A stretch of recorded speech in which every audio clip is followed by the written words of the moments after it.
अभी हम लोग हैं नमस्कार, मैं साक्षी प्राचीन कोकण में आपका स्वागत करती हूँ और एक गांव दिखाने के लिए मैं आपके साथ आई हूँ। यहाँ हमने एक नक्षत्र बाग तैयार किया है। हर एक के जन्म नक्षत्र के अनुसार एक पेड़ आराध्य पेड़ माना जाता है। इसकी पूजा अर्चा करने से व्यक्ति को धन सौख्य राहत प्राप्त होती है। हर एक के जन्म नक्षत्र के अनुसार यहाँ हमने एक बोर्ड लगाया है। आप अपने जन्म नक्षत्र के अनुसार ये बोर्ड आते समय देख सकते हैं।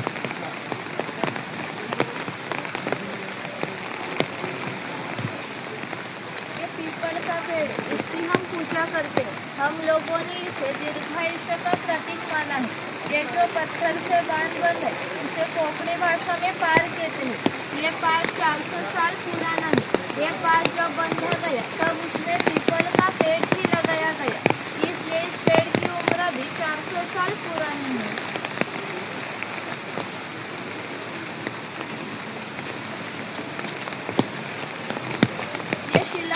इस पर लिखी हुई कविता कवि माधव जी ने 100 साल पहले लिखी। इस कविता में कवि ने नंदनवन इस शब्द का इस्तेमाल किया है।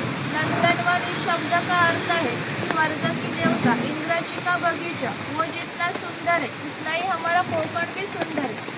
ये गुफा हमने समय का प्रतीक बनाया है। गुफा है यहाँ है वर्तमान काल, इसके पीछे है 500 साल पुराना भूतकाल।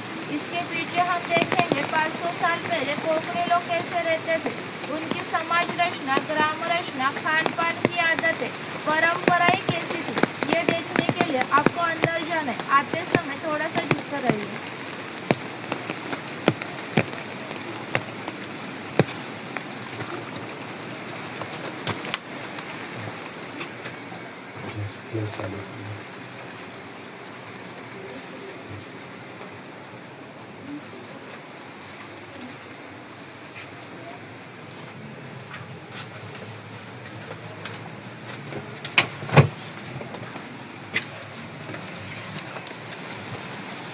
कोकम का पेड़, इसके फल से जूस निकाला जाता है। इसका इस्तेमाल कोकम शरबत और कोकम अगल में किया जाता है। इसके फल के छिलके से कोकम यानी आमसूल तैयार किया जाता है। इसका इस्तेमाल फटी एड़ियों को लगाने के लिए किया जाता है। यह अजगर का स्टैचू दिखाया है।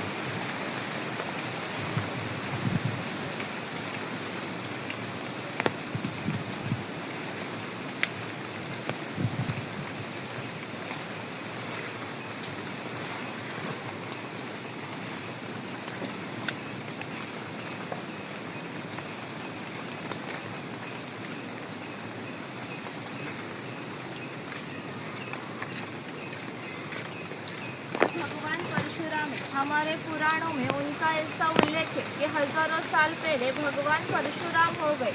उन्होंने सारी पृथ्वी जीती और जीती हुई भूमि उन्होंने दान की। दान की हुई कौन सी भी चीज हम खुद के लिए इस्तेमाल नहीं कर सकते हैं, पर उन्हें रहने के लिए भूमि की जरूरत थी। हम जहाँ खड़े वहाँ हजारों साल पहले समुद्र था। उसके साथ उन्होंने युद्ध किया और उसे 40 से 50 किलोमीटर पीछे ढकेल दिया। और जो भूमि निर्माण है उसे कोकण कहते हैं और इस भूमि को परशुराम जी की भूमि भी कहा जाता है। कोकण में लाल रंग का जांभा नाम का पत्थर मिलता है। इसका ये जो पक्का रास्ता देख रहे उसे कोकणी भाषा में पखदंडी कहा जाता है। यह पखदंडी 400 साल पुरानी है। पहले गणेश जी के मंदिर तक थी, आधुनिकता में नष्ट हो गई। आज सिर्फ हमारे प्राचीन कोकण में पाई जाती है। पहले ऐसे पखदंडियाँ ग्राम देवता के मंदिर में जाने के लिए बनती जाती थी। आज हम लोग भी इस पखदंडी से प्राचीन कोकण की ग्राम देवता वागजाई के दर्शन के लिए जा रहे हैं।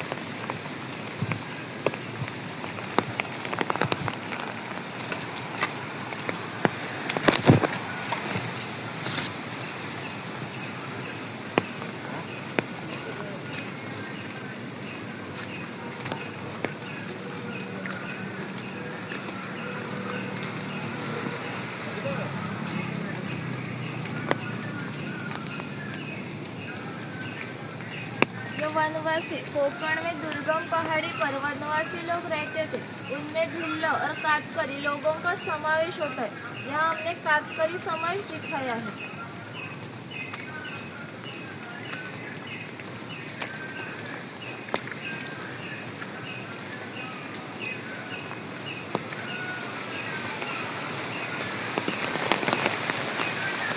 यहाँ बाघ और बाघ की गुफा दिखाई है और यहाँ गांव शिकार दिखाई है।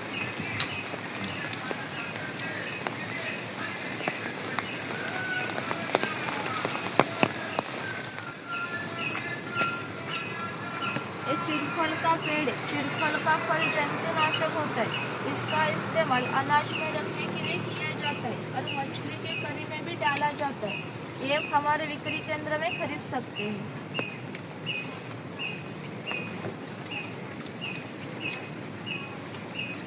यहाँ माड़ी वाला दिखाया है, ताड़ी माड़ी निकालने वाला।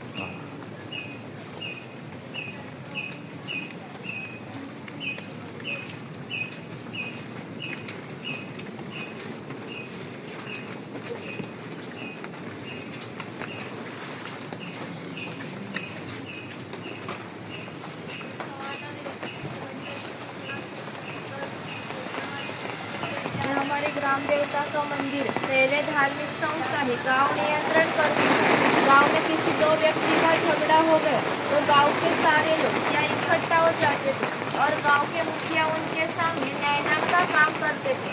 और एक महत्व की विशेषता यह है कि संसार में ऐसी प्रथा है कि हर एक जाति धर्म के लोग अपने अपने मंदिर चर्च और मस्जिद में जाकर भगवान का दर्शन लेते हैं। हम कोकणी लोग भी साल भर भगवान के पास जाकर उनका दर्शन लेते हैं।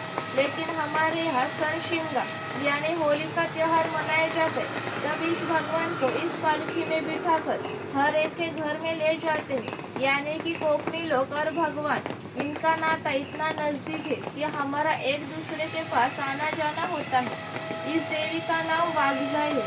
यह नाम हमने जानबूझकर रखा है क्योंकि जिस जंगल में बाघ पाए जाते वो जंगल समृद्ध माना जाता है। 500 साल पहला कोकण का जंगल भी इतना ही समृद्ध था।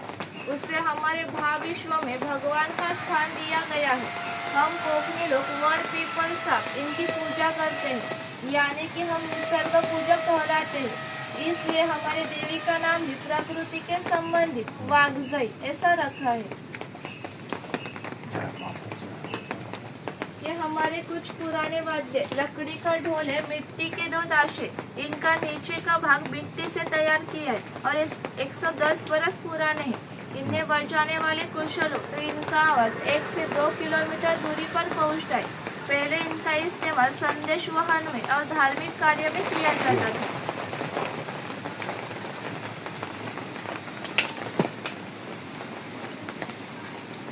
ये चौहाटा देवे हमारे यहाँ इसे भगवान का स्वरूप माना जाता है। हमारे यहाँ सणशिमगा यानी होली का त्योहार मनाया जाता है। तब गांव के सुविधा के लिए मन्नतें मांगे जाते और भूतों पर नियंत्रण रखने के लिए पूजा की जाती है। ये वीरगल है, वीर लोगों का प्रतीक चिन्ह।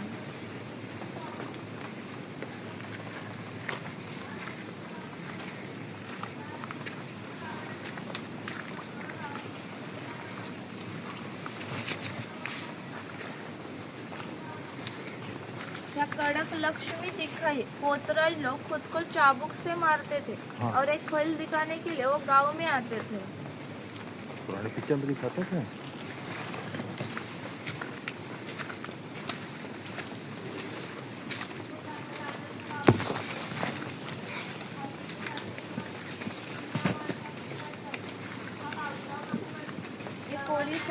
कोली समाज के लोग समुद्र के इतने पास रहते कि समुद्र के भर्ती का पानी उनके मकान को लग जाते। तभी भी इतनी सी छोटी सी नौका लेकर ये कोली लोग 8 से 10 घंटे गहरे समुद्र में मछलियाँ पकड़ते हैं और सुबह वापस घर लौट आते हैं।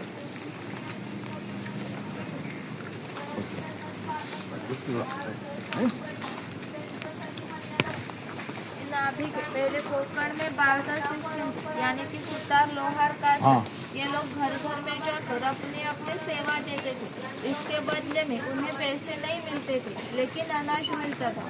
यानी कि इस नाई को गांव के हर एक घर में जाकर एक आदमी के बाल काटने के लिए 1 साल का 4 पैसे यानी कि आज का 8 किलो अनाज मिलता था। इतनी कम विदागी पर ये लोग समाज की सेवा करते थे। इस नाई के बारे में हमारे लोक साहित्य में एक मजे का वर्णन किया है। गांव की हर एक खबर इस नाई को पता चलती है और इससे पता चली हुई खबर पूरे गांव को पता चलती है। यानी कि आप ये खबर इस नाई को पता चली वैसे पूरे गांव को पता चलती है। हमारा पूरा गांव आपके स्वागत के लिए उत्सुक है। रिवाज के अनुसार पहले हम मुखिया के घर जाएंगे, बाद में पूरा गांव देखेंगे। संदर्भ में पहला सम्मान मुखिया का था। गांव में न्यायदान करना, कानून और सुव्यवस्था संभालना, टैक्स कलेक्ट करना, ये काम मुखिया करते थे। ये मुखिया की बीवी पहले कोंकणी औरतें शूर और सुंदर थी, लेकिन उन्हें स्वतंत्रता नहीं थी। माझ घर के दरवाजे की चौखट उनके लिए मर्यादा थी। वो मुखिया के 2 बच्चे, वो हमारा परंपरा से चलता आया हुआ खेल चौपट खेल रहे हैं। महाभारत में ये खेल धर्मराज और दुर्योधन इनके बीच में युद्ध इस नाम से खेला गया। हस्तिदंती फांसी लेकर ये खेल खेला जाता है। खेलने वाले कुशल हो तो ये खेल 1 से 2 रात तक चलता है। इतना मजे का ये खेल है। मकान की रचना देखिए। मुखिया जिस ऊंचाई पर बैठे उसे ओटी कहा जाता है। गांव के मान्यवर लोग ओटी पर बैठे थे और सामने उसे पड़वी कहा जाता है। सर्वसामान्य लोग पड़वी पर बैठे थे। मुखिया के पीछे है माजघर यानी पहले का बेडरूम। यहाँ रसोई घर है और यहाँ भगवान का घर है। घर के सामने बड़ा आंगन है और आंगन में तुलसी वृंदावन है। छप्पन की रचना देखिए। ऊपर छोटा छप्पर, बीच में गैप, नीचे बड़ा छप्पर। कोंकण में गर्मी बहुत होती है। अंदर की गर्म हवा गैप में से बाहर जाती है और बाहर की ठंडी हवा अंदर जाती है। इससे अंदर का वातावरण हमेशा के लिए ठंडा होता है। यहाँ कुछ सरौते दिखाए हैं।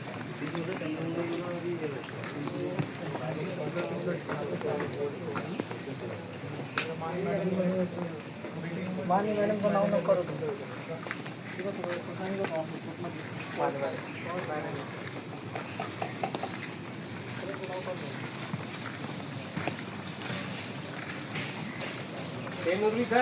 चला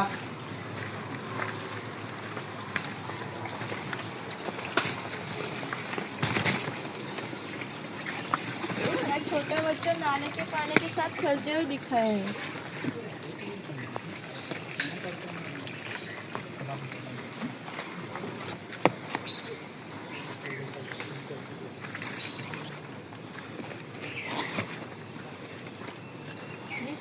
इसकी घास की झोपड़ी और इसके कम कपड़ों पर मच जाइए। यह हमारे गांव का प्रमुख उत्पादक घटक था। गांव के 12 बलूतेदार, मुखिया और राजा, इनको अनाज देने का काम यह किसान करता था। यह चूल्हा, इसे कोंकणी भाषा में पिरसा कहा जाता है। यह हमेशा के लिए जलता हुआ रखा जाता है क्योंकि पहले लाइटर और माचिस नहीं थी। किसान की बीवी को खाना बनाना हो तो यहाँ से 2 शोले लेकर रसोई घर का चूल्हा जलाती थी। ये चूल्हा बुझ गया तो घर में 2 चकमक के पत्थर रहते थे, उन्हें एक दूसरे पर घिसकर आँच लगाई जाती थी। वो गोमय से पुथई की टोकरी, उसे कोंकणी भाषा में कणगी कहा जाता है। इसका इस्तेमाल अनाज रखने के लिए किया जाता है। इसके अंदर अनाज रखकर ऊपर से चिरफल नाम का फल डालकर ढक्कन लगाते और बाहर से गोमय से पुथई की जाती। इससे अंदर का अनाज 3 से 4 साल तक अच्छा रहता है। ये किसान की बीवी है, ये किसान की लड़की है। ये झूला किसान के घर में हमेशा के लिए टंगा हुआ रखा है क्योंकि किसान को हर साल बच्चा पैदा होता था। यानी हर एक किसान को 8 से 10 बच्चे पैदा होते थे, यानी कि उसकी जॉइंट फैमिली थी। ये उच्चल है। पहले इसका इस्तेमाल कपड़े सुखाने के लिए किया जाता था। ये कोंकण का त्योहार है, गौरी गणेश जी।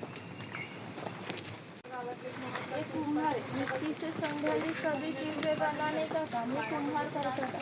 गणेश जी के त्योहार पर गणेश जी की मूर्तियां बनाना, दिवाली में दिए बनाना और गर्मी में मिट्टी के मटके बनाने का काम ये कुम्हार करता था। और मकान की कौले बनाने का काम भी ये कुम्हार करता था।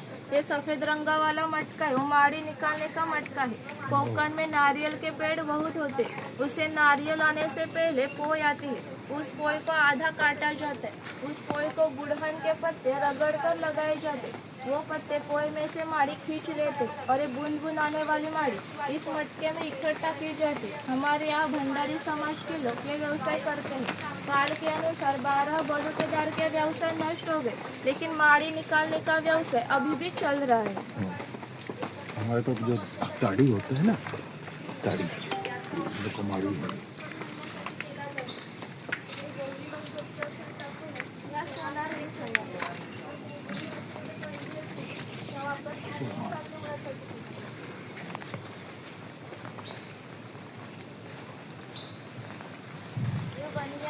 राजापुर धागो इन कोंकण के पोर्ट को 5000 सालों का इतिहास है।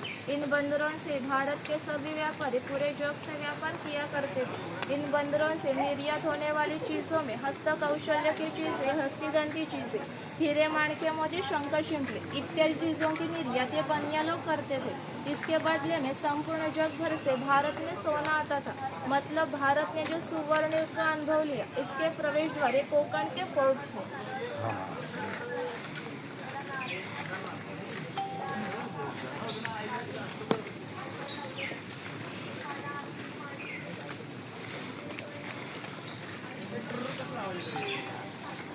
ये सितारे गांव के 12 बलुतेदार दिखाए। जो अधिक महत्वपूर्ण है वो हमने यहाँ दिखाया है। किसान को लगने वाली लकड़ी की चीजें बनाने का काम ये सुतार करता था। यह सावंतवाड़ी का सुतार है। सावंतवाड़ी के लकड़ी के खिलौने संसार में प्रसिद्ध है। उन्होंने बनाई सुंदर चीजें हमारे ऊपर हस्तकला समन्वय केंद्र में आपको देखने को मिलेगी। दरवेशी दिखाए भालू का खेल करने वाला, या सपेरा दिखाए सांप का खेल करने वाला।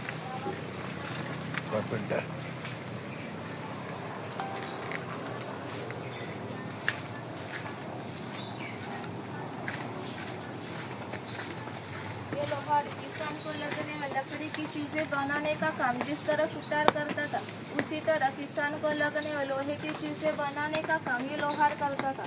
500 साल पहले कोंकण की राजकीय स्थिति अस्थिर थी, यानी कि यहाँ के कई लोग सेना में थे।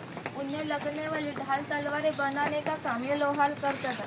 इन्होंने बने ढाल तलवारें हमारे यहाँ मराठा और मुखिया इनके पास अभी भी, और अभी भी उसे जंग नहीं लगा है। हर दशहरे पर उनकी पूजा की जाती है।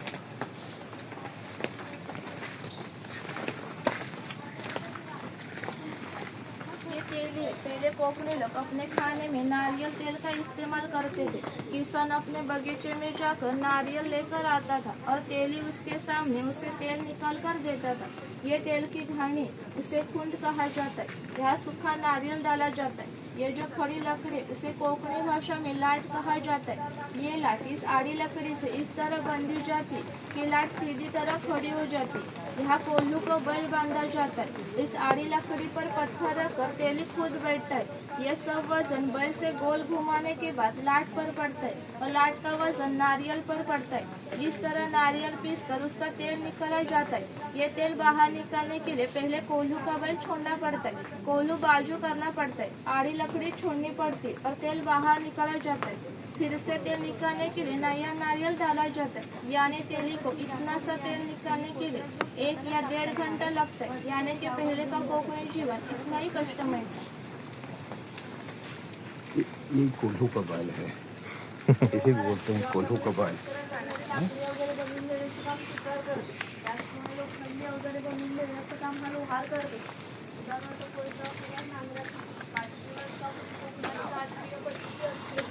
पहले हर व्यवसाय जाति के अनुसार किसी को भी व्यवसाय बदलने की स्वतंत्रता नहीं थी। इसका काम बाम्बू से चीजें बनाना। ये सूप है, वो फूलों की टोकरी, रौली, इसका इस्तेमाल अनाज ढोने के लिए धार्मिक महत्व भी है। हमारे यहाँ जब शुभ कार्य होते हैं तब घर की कुंवारी लड़की इस रौली में दिया रखकर खड़ी रहती है।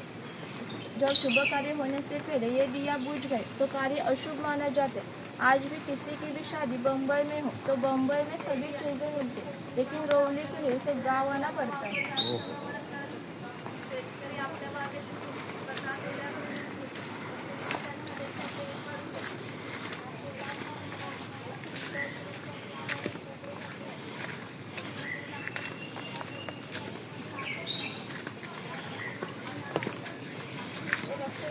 हर समाज की स्वतंत्र खान पान की परंपरा होती है।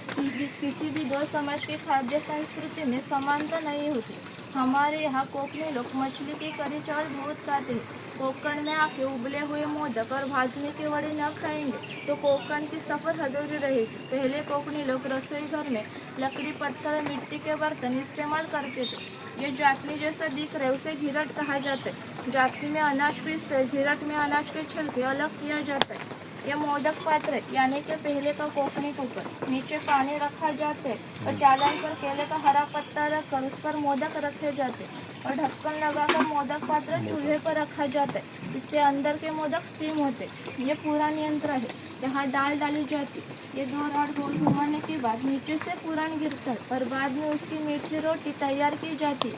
यह घंगाले पहले इसका इस्तेमाल स्नान करते समय बादली की तरह किया जाता था। ये टिफिन बॉक्स है, नीचे खाने के 3 डिब्बे है, बाजू में 2 चम्मच है और ऊपर पानी रखने के लिए लोटा है। यहाँ कुछ लकड़ी के चम्मच दिखाए हैं।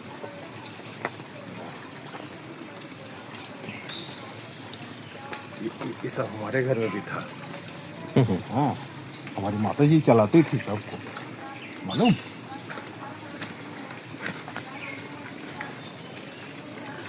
यहाँ मछली बाजार दिखाया है।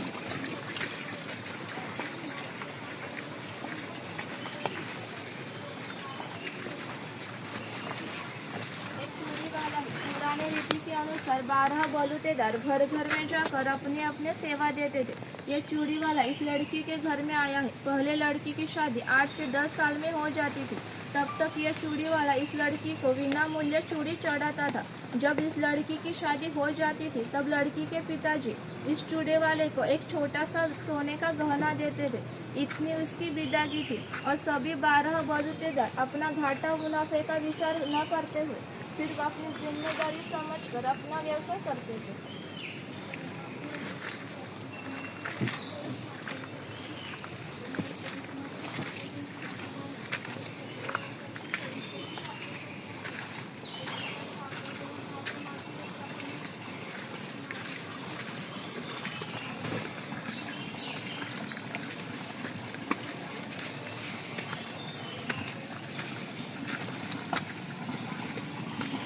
पहले कोकण में बहुत जंगल था, इसलिए गांव में बहुत सारा पानी था। गांव में सबसे ऊंचाई पर जिस जगह 12 मास तक पानी बहता है उसी जगह बंदरा बांधकर छोटे से नाले से पानी हर एक के घर में पहुंचाया जाता था। ग्राम देवता के बाद पनघट ये ऐसा एकमात्र स्थान है वहाँ गांव के सारे लोग इकट्ठा हो जाते थे। छोटे बच्चे स्नान करने के लिए और मछलियाँ पकड़ने के लिए आते थे। औरतें पानी भरने के लिए और कपड़े धोने के लिए आती थी। यानी कि कोकणी जीवन का साथ यही हमारा पनघट है। ऊपर एंट ईटर दिखाया है।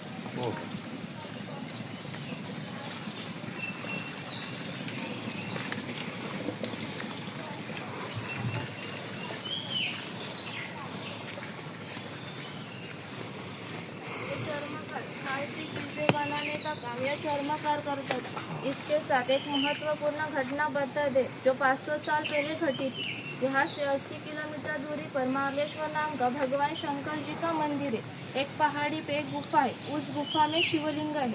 वहाँ की विशेषता यह है कि वहाँ जीवित सांप पाए जाते। पहले ये भगवान एक गांव में रहते थे। उस गांव के लोगों का व्यवहार उन्हें पसंद नहीं था। उन्होंने गांव छोड़ने का निर्णय लिया। मकर संक्रांति के पहले दिन उन्होंने गांव छोड़ दिया। गांव के बाहर इस चर्मकार का मकान था। चर्मकार गरीब था परंतु श्रद्धालु और नीतिवान था। किसी भी जाति पाति का भेद न मानते हुए भगवान शंकर जी ने उसे मशाल दिखाने की विनती की। चर्मकार ने भी अतिथि देवो भव समझकर उसे मशाल दिखाने के लिए बाहर निकले और अब जहाँ महाबलेश्वर है वहाँ जाकर भगवान शंकर जी ने अपना असली रूप प्रकट कर दिया। इस चर्मकार को दर्शन दिया। उसे कहा कि मैं इस गुफा में ही रहूँगा। इस घटना को 500 साल पूरे हो गए और अब हर मकर संक्रांति को भगवान शंकर जी की पालकी उनके मूल गांव से निकलती है। उसे मशाल दिखाने का काम चर्मकार का आज का वंशज वो ही करते हैं। यानी कि महाबलेश्वर ऐसा स्थान है वह किसी भी जाति पाति का भेद नहीं मानती। आप श्रद्धालु हो तो आपको जरूर दर्शन मिलेगा। आगे हमने उसकी प्रतिकृति खड़ी की हुई है, आप उसका दर्शन ले सकते हैं।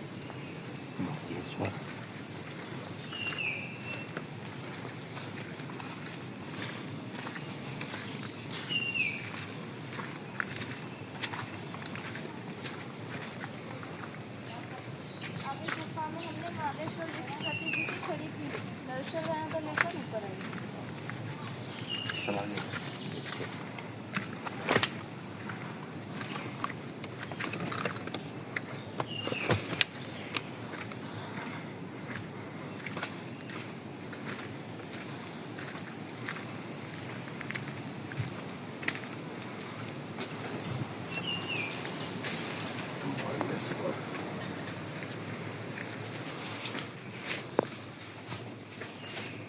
ओम नमः शिवाय। हर हर महादेव शिव शंभो। हर हर महादेव शिव शंभो। हर हर महादेव शिव शंभो, हर हर महादेव शिव शंभो, हर हर महादेव, हर हर महादेव, हर हर महादेव।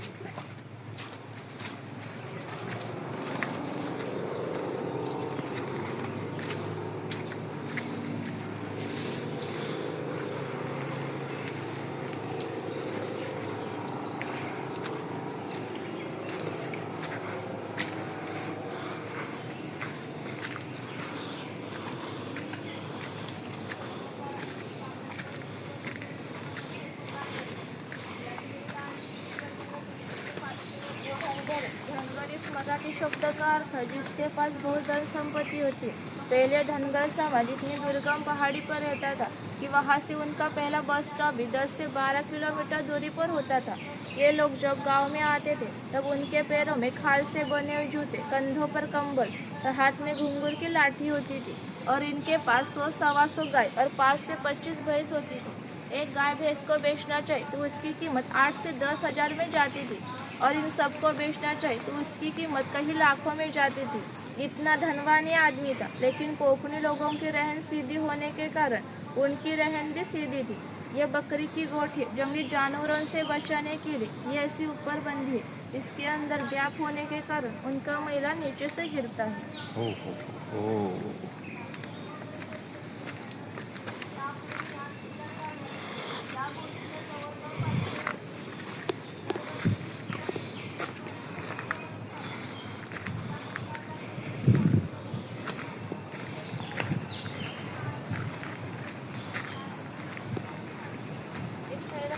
इसके अंदर जो रेड रंग वाला हिस्सा होता है इसे कत्था निकाला जाता है। आगे कत्था बट्टी दिखाई।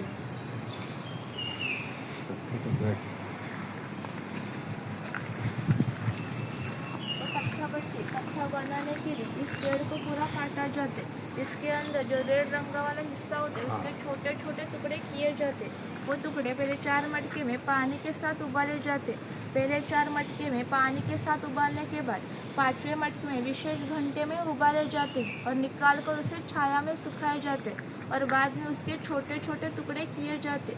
3 से 4 महीने लगते कत्था बनाने के लिए। वहाँ कुछ मांस दिखे वो पहनकर फोटो निकालना तो निकाल सकते। आगे हमारा शॉप है, वहाँ कुछ खरीदना हो तो खरीद सकते। वहाँ से लास्ट पॉइंट है शंख प्रदर्शन, वहाँ से नीचे एग्जिट।